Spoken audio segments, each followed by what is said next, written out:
What is up, guys? Today I'm excited to bring you this video because it turns out that because my car needs to have so many services done, I was offered to borrow a car. I am on board the 2020 Corolla, and I must say that it's a smooth ride because of course, since it's pretty new, it pretty much feels the way I remember my car when I had it back in the day. The brakes seem to be really sensitive. Like, you touch it and it's like you're going over a speed hump. So I like that because my brakes definitely need some pressure in order for them to work properly. The screen, the radio is a little too fancy for my liking. I'm like an old school girl. The air conditioner seems to be mostly like electronic. I'm used to it being more analog. So no big deal in that department. But it's kind of strange to me that you have an actual thermostat. What happened to the days of you put it on the cold end of the dial or dial it to the red side, and that's the hot side, and be done with it? You know, this actually tells you, oh, you can set your cabin to like 70 degrees. Who thinks that way? Who says that? Who does that? It's definitely a bit of a different feel than what I'm used to when it comes to maneuverability, but of course that's to be expected. The acceleration, it certainly has more power than I'm used to. Fuel consumption, I guess. I feel like cars made after 2014 are like that because my mom has a 2014 RAV4 and it has this button that you can set to like eco mode, and that helps you save on fuel. You can turn that off and revert it to like normal, and it definitely chugs a lot of gas. But it also has the sports mode, which definitely makes that RAV go like a bullet. I am not sure this vehicle has that. I'm not really going to explore it inside and out, but yeah, I'm pleased to have this experience. So right now I'm gonna see if I can visit my mom because she has been experiencing some physical difficulties, so I just want to head over there and see if she's okay, and then just chill for the duration of the service of my actual car. Would I buy a new car? Unless I absolutely have to, like my current car is totaled or something, I have not looked forward to newer vehicles. I think that they're just crazy. They have a lot of features that if I'm a driver, I cannot see myself having the time or energy or will to focus on setting my car with the proper customization to like appeal to me. You know what I mean? Like, for me, a car is to go forward, backward, haul my groceries, haul me, bring me back home, and that's it. Like, I really don't need a lot of experience. I don't need all these monitors and that little system that if you're leaving your lane, the car subtly automatically goes back into the center of the lane. I don't need that mess. That's why I'm the bloody driver. I'm paying attention. I have control.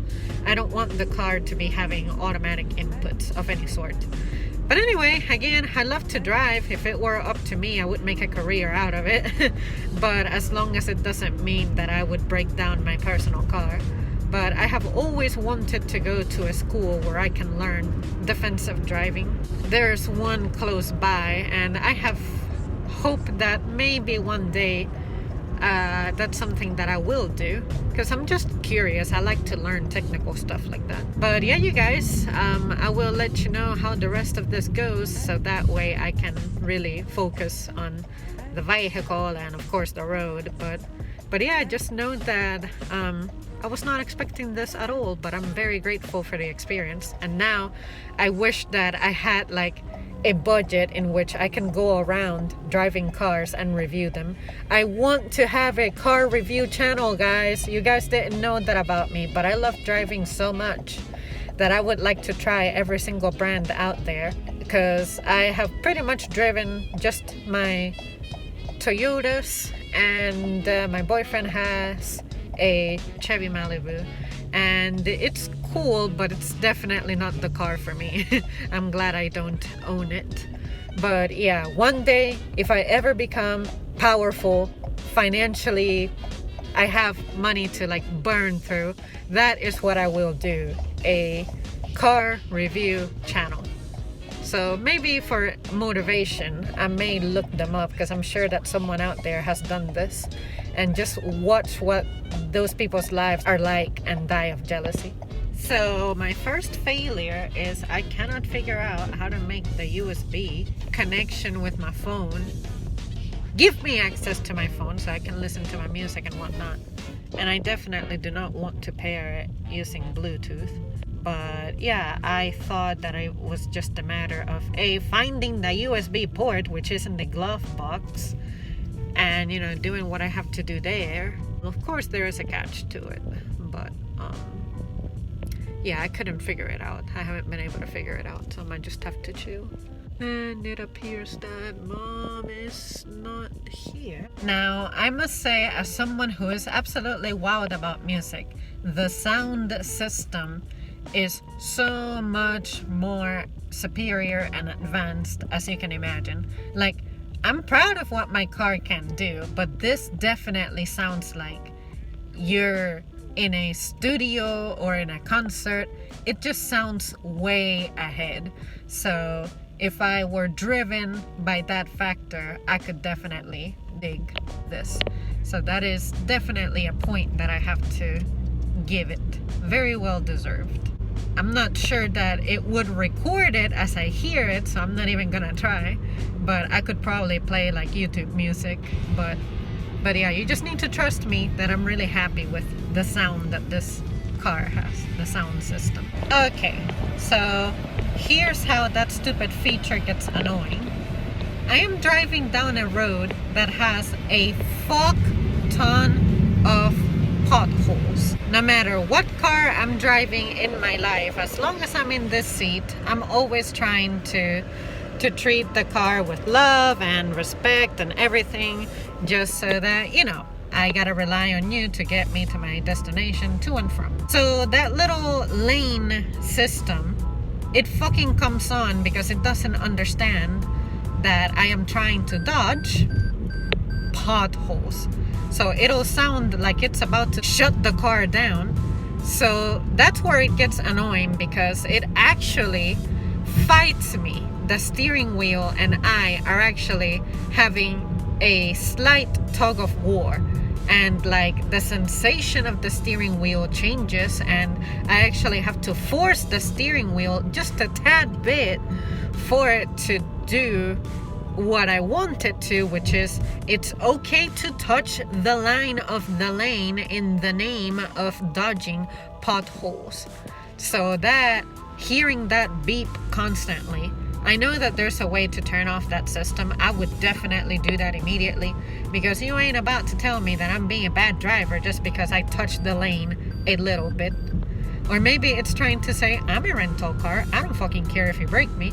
But I'm like, yes, you will care if I break you, because I'm responsible for you as if you were my own car. That's the thing about modern cars that I just hate. Like, the entire display right in front of me is nothing but lots of numbers and just numbers, bullshit that I don't need. What happened to the analog days? I still have the speedometer be like the little needle thing. It's not that digital, fuck you. It's not that digital numbering system that, like, say the Chevy Malibu has. That drives me bonkers. I like to see the little needle. I can't do this. I just would not be able to do this. I'm old school. You guys, I also have never understood how to park a car using the bloody camera. I just cannot follow it at all.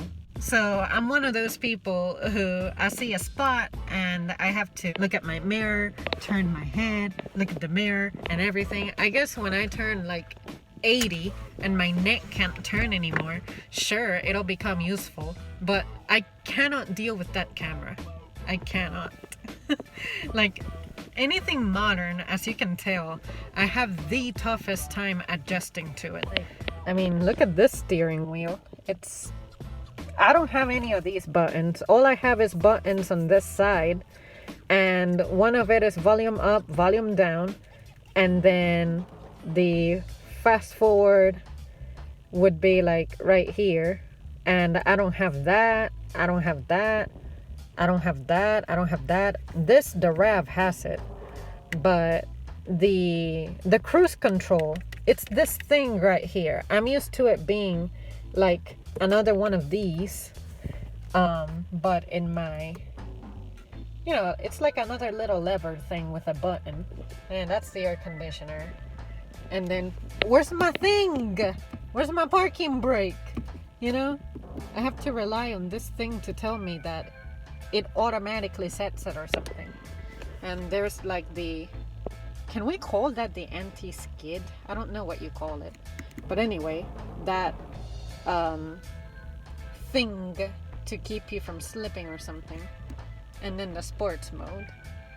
I cannot believe I forgot the name of that button, but anyway, so I'm an utter failure with this. And then the key is still like an actual key. It's not one of those things that you enter and then the car has a button and it turns on. You still have the thing, which I like that. I still like that. It gives me a sense of security. But anyway, you guys, I'm just stuck. I cannot cope with this. So to turn on the car, I already had problems because I know how much pressure and how long I need to hold the key in my car for it to come on. But for this one, it really wanted me to keep it turned for longer than I anticipated. And I'm like, all right, you're a newer car, but somehow you need more effort to come on. Now that is cool. It tells me I can go 290 miles before I run out of gas. This is that lane shit. I guess that is the camera just tracking the lane. And then this is the total time the car has been on since I parked. I went home and I forgot that I don't have my home key, so I can't go anywhere. And then we don't have time for that. But so complicated. I'm so disappointed that I recorded that last bit vertically. Sorry, don't judge me. I really like the rims. Let's go see if we can get our actual vehicle back. That Corolla that I was driving, it was actually the sports edition. So that explains why some stuff was just extra about it. But I'm back in my ship.